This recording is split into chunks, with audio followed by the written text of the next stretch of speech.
Halo, Assalamualaikum, welcome back to my YouTube channel Bidan P3K. Sebelumnya jangan lupa like, comment, share, dan subscribe. Baik, kali ini kita akan membahas tentang resume FR P3K Bidan part 1. Jadi ini saya dapatkan dari teman-teman yang sudah ujian kemarin ya teman-teman. Nah, kita masuk di soal pertama. Seorang bayi laki-laki umur 9 bulan dibawa ibunya ke posyandu untuk mendapatkan imunisasi campak.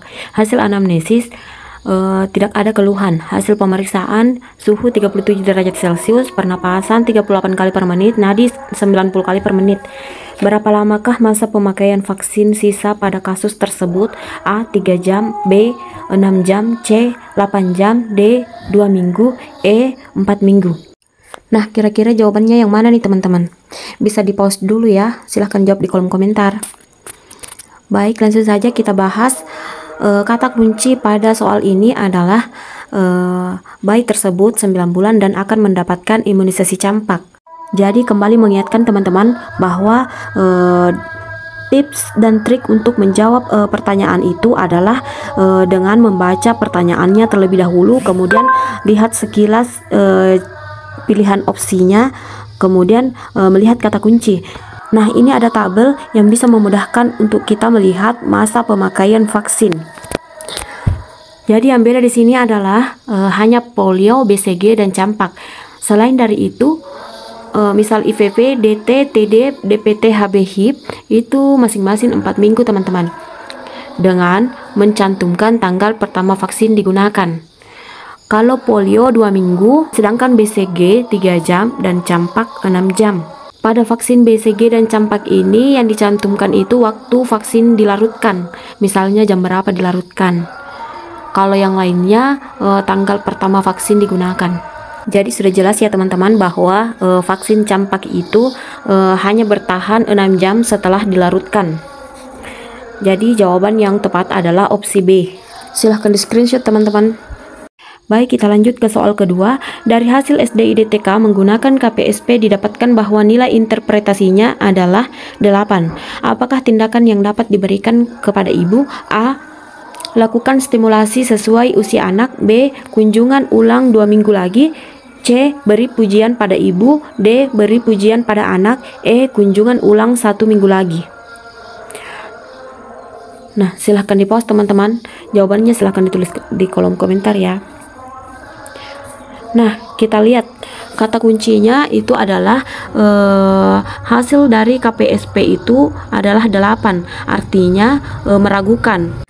Tata laksananya yaitu tetap dilakukan stimulasi pada 2 jawaban yang tidak dan kembali untuk kunjungan ulang 2 minggu lagi. Nah, kita lihat opsi A, lakukan stimulasi sesuai usia anak. Ini dilakukan bagi data yang sesuai ya teman-teman. Artinya stimulasi lanjutan 3 bulan ke depan atau 6 bulan ke depan. Kemudian opsi C, berikan pujian pada ibu. Ini opsi C dan D dilakukan untuk bagi anak dengan KPSP 9 atau 10. Kemudian opsi E, kunjungan ulang 1 minggu lagi. Ini tidak ada ya teman-teman. Yang ada itu yang 2 minggu lagi. Jadi opsi yang benar adalah B. Nah, kita masuk ke soal ketiga. Tempat pembuangan jarum suntik akan dibuang jika telah penuh berapa bagian. Nah, ini kemarin ada teman yang dapat ya teman-teman. Bahkan yang ujian tahun lalu pun ada yang keluar soal seperti ini. Opsinya A 1/2 bagian, B 2/3 bagian, C 3/4 bagian, D 1/3 bagian, E 4/4 bagian. Nah, yang perlu kita tahu bahwa safety box itu akan dibuang jika telah penuh 2/3 bagian. Jadi tidak harus penuh sekali teman-teman. Aturannya itu jika 2/3 bagian sudah penuh, maka sudah harus diserahkan kepada bagian casing. Jadi jawaban yang tepat adalah opsi B, 2/3 bagian.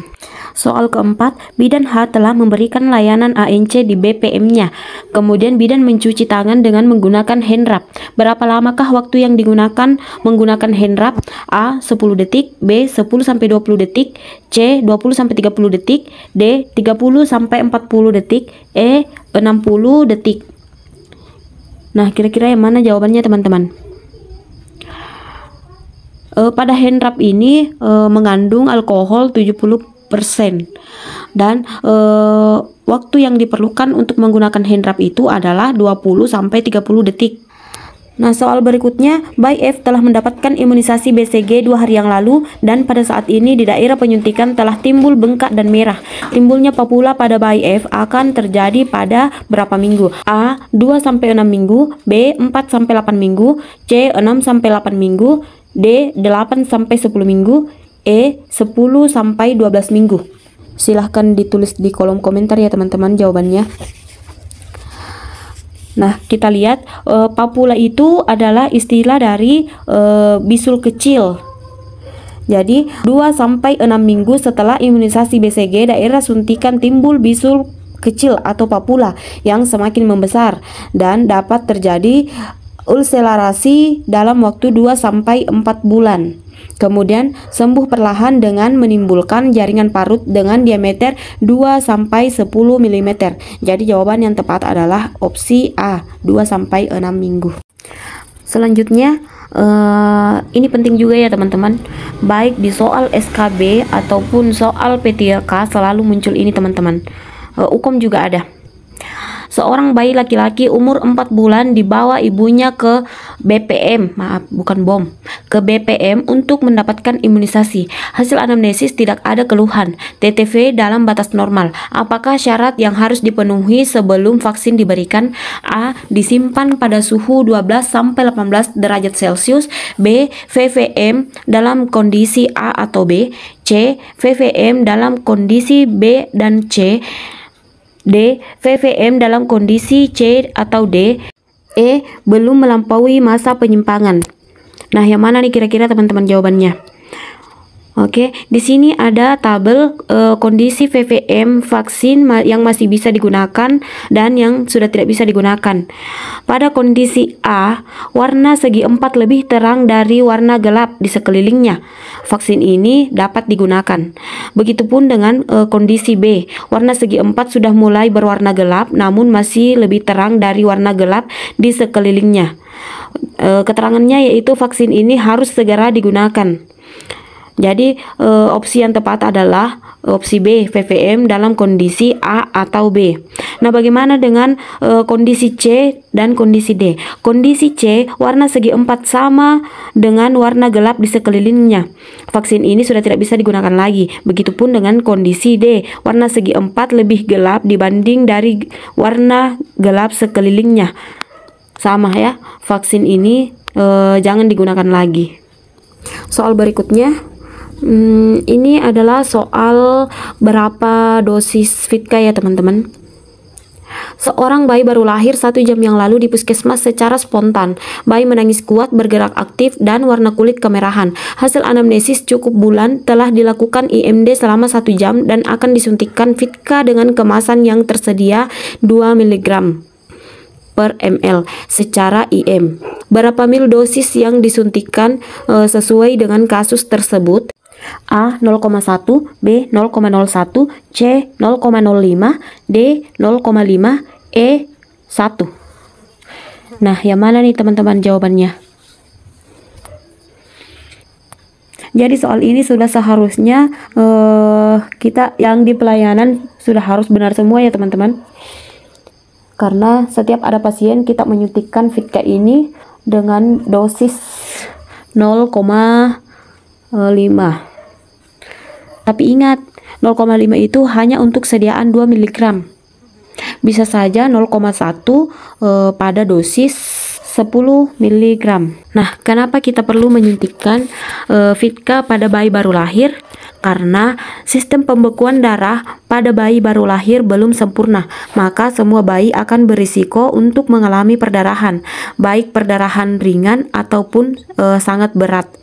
Untuk mencegah kejadian tersebut, maka semua bayi baru lahir diperlukan suntikan Vitka 1 sebanyak 1 mg dosis tunggal secara IM pada anterolateral paha kiri. Karena dalam soal diketahui sediaan vitamin K adalah 2 mg per ml, sedangkan yang dibutuhkan hanya 1 mg, maka dosis yang diambil untuk disuntikan setengah dari 1 mil, yaitu 0,5 mil. Nah, sampai di sini dulu teman-teman soal dan pembahasan mengenai beberapa soal FR dari kakak-kakak yang ujian kemarin. Terima kasih sudah menonton. Jangan lupa subscribe ya teman-teman. Semangat terus belajarnya teman-teman. Semoga dimudahkan dan dilancarkan menghadapi soal-soal ujian yang sudah ada di depan mata. Jangan lupa banyak berdoa dan restu orang tua yang paling penting. Oke, wassalamualaikum.